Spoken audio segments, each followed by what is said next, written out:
श्री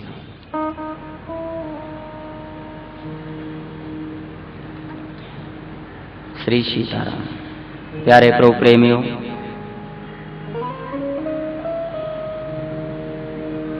माघ मास के पावन अवसर पर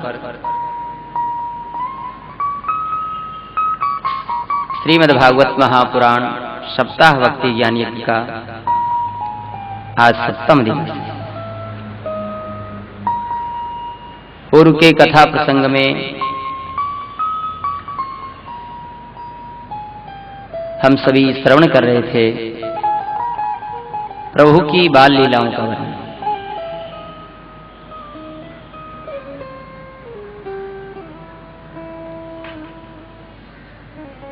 भगवान ने 7 वर्ष की अवस्था में 7 कोस के विशाल गोवर्धन पर्वत को धारण किया। मूसलधार वर्षा हुई, लेकिन ब्रज में एक बूंद जल भी नहीं आया।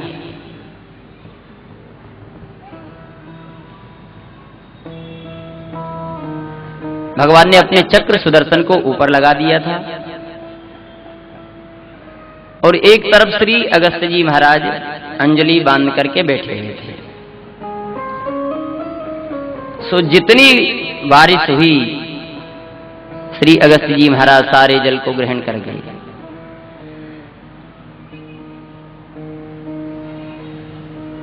देवराज इंद्र को जब मालूम हुआ तो वह प्रभु की शरण में आए और भगवान ने उसे क्षमा कर दिया। इंद्र ने भगवान की कोई बहुत बड़ी स्तुति नहीं किया और ब्रह्मा जी ने भगवान की बहुत बड़ी स्तुति किया था, लेकिन उसके बाद भी ब्रह्मा जी को क्षमा नहीं किया और इंद्र को क्षमा कर दिया। जबकि देखने में ब्रह्मा जी का अपराध कोई बहुत बड़ा अपराध नहीं था, केवल उन्होंने बछड़े और ग्वाल बालों का हरण किया था।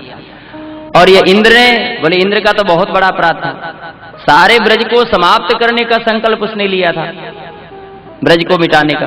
तो इंद्र का जो अपराध है वह बहुत बड़ा अपराध था, लेकिन फिर भी प्रभु ने इंद्र को क्षमा कर दिया और ब्रह्मा जी को नहीं। क्यों? भगवान ने इंद्र से कहा, तुमने मेरा अपराध नहीं किया, तुमने तो एक ऐसा संयोग उत्पन्न कर दिया है जिसके कारण मेरे सभी ब्रजवासी भक्त 7 वर्ष यानी 7 दिन तक मेरे सानिध्य में रहे, जो कभी भी मेरे पास भी नहीं आ सकते थे, वह भी ग्वाल वाल और सभी ब्रजवासी 7 दिन और 7 रात तक मेरे समीप में रहे। तो तुमने तो मेरे भक्तों से मुझे मिलाया है। और ब्रह्मा जी ने बोले, ब्रह्मा जी ने तो भगवान को भक्तों से अलग कर दिया था, इसीलिए ब्रह्मा जी को क्षमा नहीं किया और देवराज इंद्र को क्षमा कर दिया। प्रभु ने गोवर्धन पर्वत को यथावत नीचे रख दिया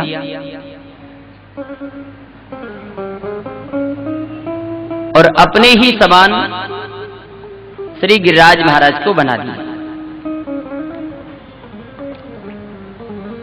श्री गिरिराज महाराज भगवान के ही स्वरूप हैं। कथा ऐसी आती है कि जिस समय भगवान श्री राम जी समुद्र के ऊपर पुल बना रहे थे, बंदर भालू बड़े बड़े पहाड़ लेकर के आ रहे थे, हनुमान जी महाराज गोवर्धन महाराज को लेकर आने लगे। गोवर्धन महाराज ने कहा कि मुझे आप कहां ले जा रहे हैं? बोले, प्रभु से मिलाऊंगा आपको, प्रभु का साक्षात्कार होगा।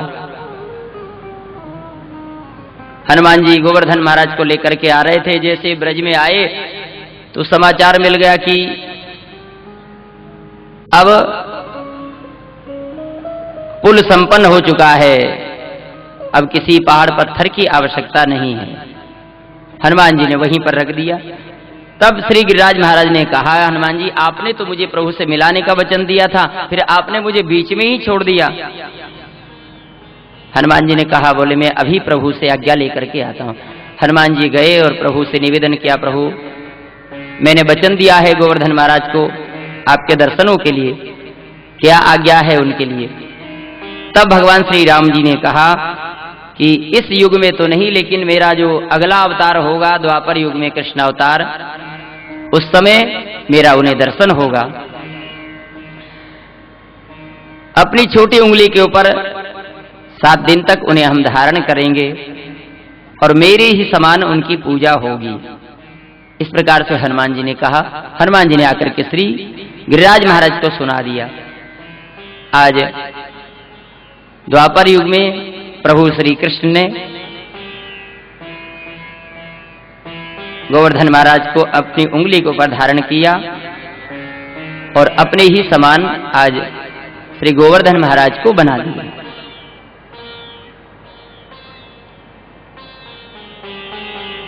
श्री गिरिराज महाराज की अमित महिमा है। जब तक वृंदावन में श्री गोवर्धन महाराज विराजमान है, तब तक इस कलियुग का पूरा प्रभाव नहीं हो सकता है ब्रज में, ऐसा शास्त्रों में लिखा है। सभी ब्रजवासियों ने श्री गिरिराज महाराज का पूजन किया है। अब भगवान के ऐसे अद्भुत पराक्रम को जब देखा, इस चमत्कार को देखा, तो ये सभी ब्रजवासी बहुत प्रभावित हुए।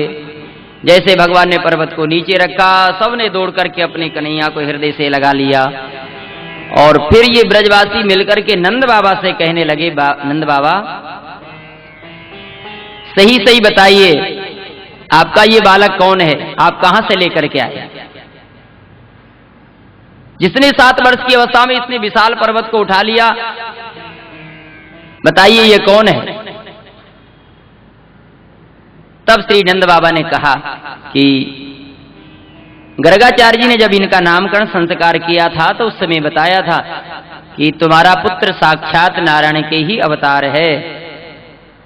भैया देखो, 6 दिन का जब कन्हैया था तो उसी समय पूतना का वध कर दिया, सक्टासुर का वध कर दिया, तृणावत का वध किया, कालिये नाग को नाथ लिया, दावानल पान किया है। ये सब नारायण के ही लक्षण है। तब तो ब्रजवासियों की और श्रद्धा बढ़ गई। हमारे कुल में, हमारे गोप वंश में साक्षात नारायण भगवान का अवतार हुआ है। ब्रजवासियों ने भगवान से वैकुंठ दर्शन की प्रार्थना की। ग्वाल बाल कहने लगे, भैया कन्हैया तू, हमने सुनो है तू भगवान है। तो भगवान ने कहा, बोले मैं तो भगवान नहीं हूं। लेकिन ग्वाल बालों ने कहा, नहीं नहीं, तेरे बाबा ने हमसे कही है कि मेरो कन्हैया भगवान है तो हमें वैकुंठ के दर्शन करा। सो भगवान ने ग्वाल बालों को जो है वैकुंठ का दर्शन कराया है। श्री सुखदेव भगवान कहते हैं, परीक्षित एक दिन भगवान गौचारण करते हुए मथुरा के समीप पहुंच गए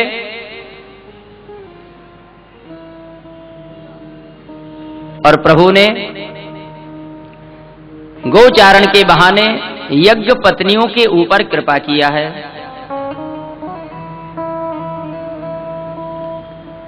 भगवान को बड़ी जोर से भूख लगने लगी। ग्वाल बालों से कहा, भैया यहां से थोड़ी दूर पर मथुरा के जो 24 ब्राह्मण हैं वह यज्ञ कर रहे हैं, उनसे कुछ भोजन लेकर के आओ। ग्वाल बाल गए। ये सभी ब्राह्मण यज्ञ में बैठे हुए थे। जाकर के जय श्री कृष्ण, जय श्री गोपाल जी की। महाराज कोई ब्राह्मण नहीं बोले मुख से, क्योंकि वो यज्ञ में वर्णित थे।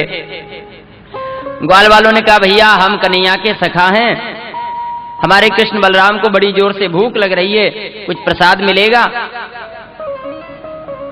सो ब्राह्मणों ने डांट करके भगा दिया, बोले अभी यज्ञ संपन्न नहीं हुआ है। अब कन्हैया के पास में आकर के कहा, भैया हमें क्यों उनके पास में भेज दिया, उन्होंने तो हमसे राम राम भी नहीं किया, भोजन की तो कहा चले। तब भगवान ने कहा, बोले अब उनकी पत्नियों के पास में जाइए। ये सभी ग्वाल बाल पुनः गए। जो ब्राह्मण यज्ञ कर रहे थे उनकी पत्नियों के पास में, जैसे ही भगवान श्री कृष्ण और बलराम के बारे में सुना तो यह ब्राह्मण पत्नियां प्रसन्न हो गई, अपने हाथों से प्रसाद बनाया और प्रसाद लेकर के ये कृष्ण बलराम के समीप में आई। ब्राह्मण उन्हें रोकते रह गए, लेकिन इन्होंने देखा भी नहीं और भगवान श्री कृष्ण बलराम के समीप में आई। भगवान ने उनका स्वागत किया है। स्वागतम वो महाभागा आस्यताम करवाम किम यन्नो दिदृक्षया प्राप्ता उपपन्नम इदम हि वाह। स्वागत है आपका, आओ माताओं, आपका स्वागत है। फिर तो कृष्ण और बलराम को इन ब्राह्मण पत्नियों ने गोद में बिठाया है और अपने हाथों से भोजन कराया है। भगवान को भोजन कराते समय इनका मन परिवर्तन हो गया। ये भगवान से कहने लगी, बोले गोविंद अब तो हम घर नहीं जाने वाली हैं। भगवान ने कहा क्यों? बोले हम अपने पतियों की आज्ञा का उल्लंघन करके आई हैं, तो इसलिए वे अब हमें घर में नहीं आने देंगे। भगवान बोले नहीं, अब तो वे तुमसे दूना प्रेम करेंगे, हमारा आशीर्वाद है। यज्ञ पत्नियां ये सब महाराज जैसे ही यज्ञ में आई, ब्राह्मणों ने देखा भगवान के दर्शनों से ये पवित्र बनी हुई थी। बस अपनी पत्नियों के दर्शन करते ही महाराज इनका भी भाव शुद्ध हो गया। फिर तो ये अपने आप में पश्चाताप करने लगे, धिक्कारे हमारे ऐसे उत्तम कुल को, धिक्कारे हमारे इस जन्म को, धिक्कारे हमारी विद्या को, धिक्कारे हमारी प्रतिष्ठा को, जो हम भगवान के दर्शनों से वंचित रह गए। हमारी पत्नियां कितनी सौभाग्यवती हैं जो प्रभु से साक्षात करके आई है। महाराज फिर तो जो है ठाकुर जी की कृपा हुई उन ब्राह्मणों के ऊपर भी, वह भी भक्त बन गए। आचार्य श्री सुखदेव भगवान कहते हैं, परीक्षित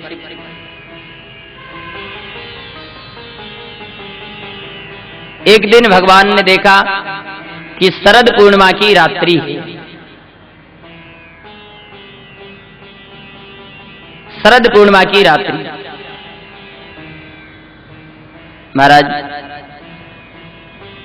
रात्रि के 12 बजे भगवान यमुना जी के किनारे पहुंचे और भगवान ने आज इन ब्रज गोपियों के साथ में रास लीला करने का मन बनाया है।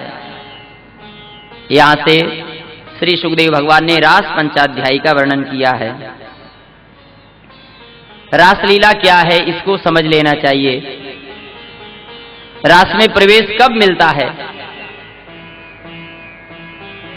और रास लीला में प्रवेश पाने के लिए कौन कौन से साधन करना है। स्वामी श्री हरिदास जी महाराज ने लिखा है अपने केलीमाल नामक ग्रंथ में, प्रथम सुने श्री भागवत, प्रथम सुने श्री भागवत, भक्त भगवत मुख बानी, द्वितीय आराधेश व्यास नौ भांति बखानी, तृतीय करे गुरु समुझी दक्ष सर्वज्ञ शीलो, चौथे होई विरक्त बसे बन राजे बसीलो, पांचे भूले देह सुध तब छठे भावना रास की, साते पावे रीत रस श्री स्वामी हरिदास की। रासलीला में प्रवेश पाने के लिए स्वामी श्री हरिदास जी महाराज कहते हैं कि प्रथम सुने श्री भागवत, सबसे पहले भागवत की कथा को सुने। किसके मुखारविंद से? बोले भक्त भगवत मुखबानी, किसी वैष्णव भक्त के मुख से सबसे पहले श्रीमद् भागवत महापुराण की मंगलमयी कथा का श्रवण करें। फिर उसके बाद में द्वितीय आराधे भक्ति, दूसरे नंबर पे जो श्री व्यास जी महाराज ने नवदा भक्ति का वर्णन किया है, उस नवदा भक्ति को अपने जीवन में उतारें। फिर नवदा भक्ति को जीवन में उतारने के बाद तृतीय करे गुरु समझ, दक्ष सर्वज्ञ रसीलो। फिर तीसरे नंबर पर महाराज गुरु दीक्षा ग्रहण करनी चाहिए। फिर चौथे होई विरक्त, चौथे नंबर पे विरक्त होकर के और श्रीधाम वृंदावन में निवास करे। वृंदावन में निवास करते हुए क्या करना है? बोले भगवान के नाम संकीर्तन को करते हुए, कीर्तन करते हुए अपने शरीर की सुध भूल जाएं। पाछे भूले देह सुध, भगवान के नाम को गाते गाते संसार की तो बात ही क्या, अपने आप को भूल जाएं,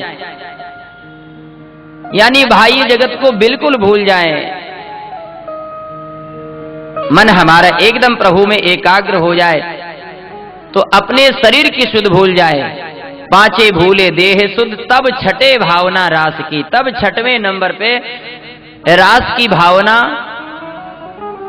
हमारे और आपके अंदर आती है। यानी पहले इतने साधन करना है, उसके बाद में रासलीला का भाव जागृत होता है। तब साते पावे रीत रस श्री स्वामी हरिदास की, तब जाकर के रासलीला में प्रवेश मिलता है। यानी रासलीला जो है ये कोई साधारण नहीं है, यह तो ईश्वर और जीव का मिलन है। ईश्वर और जीव का जो मिलन है इसी को रासलीला कहा गया है। भगवान ने जिन जिन गोपियों के साथ में रासलीला किया है, ये गोपियां कौन है? ये सभी ब्रज गोपियां, इनमें कोई दंडकारण्य के दंडक बन के महात्मा है जो आज गोपी बनकर के आए हैं। वेद की ऋचाएं गोपी बनकर के आई हैं। कुछ इसमें मत्स्य कन्याएं हैं, कुछ नाग कन्याएं, कुछ देव कन्याएं हैं। इस प्रकार से यहां ब्रज में अनंत कोट गोपियां हैं। गोपी किसे कहते हैं? जो अपने शरीर की प्रत्येक इंद्रियों से कृष्ण रस का पान करे उसे गोपी कहा गया है। गोपी किसी शरीर का नाम नहीं है। गोपी कोई भी हो सकता है जो अपने शरीर की प्रत्येक इंद्रियों से भगवान श्री कृष्ण के नाम का जप करता है, उसे गोपी की संज्ञा दी गई है।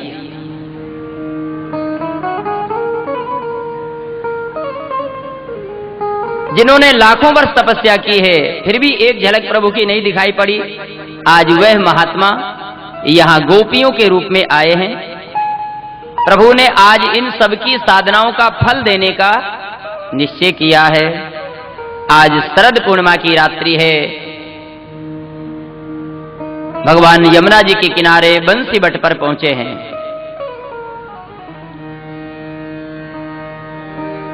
भगवान पिता रात्रि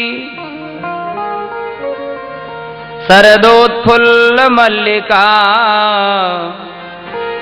विक्षरन्तुम मनश्चक्रे योगमायामुपाश्रिता।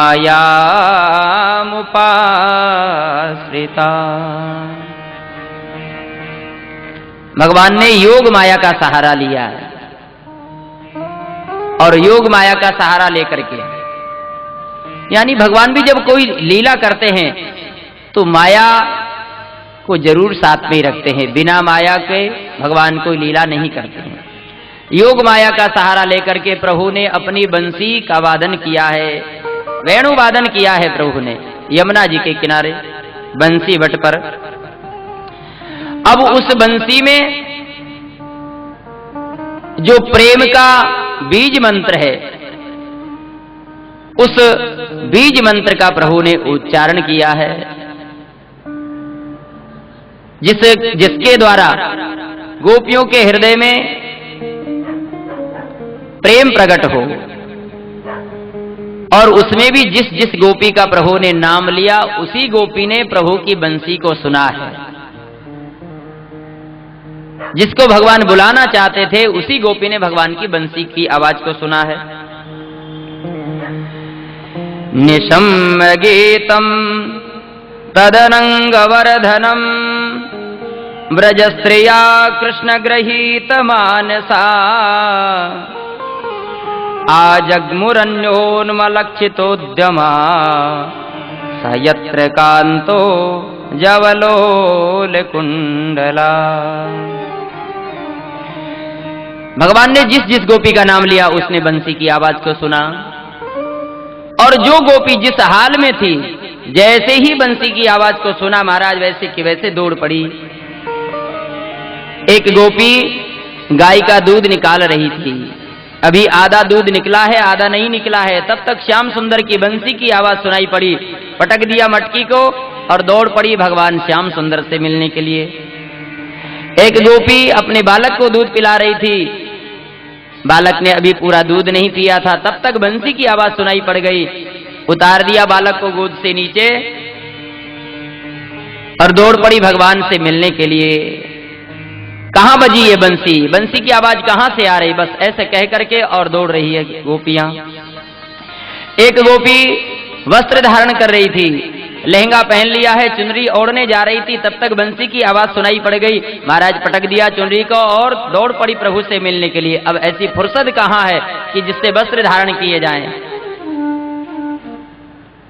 एक गोपी श्रृंगार कर रही थी, अभी एक आंख में काजल लगा है, दूसरी में लगाने जा रही थी,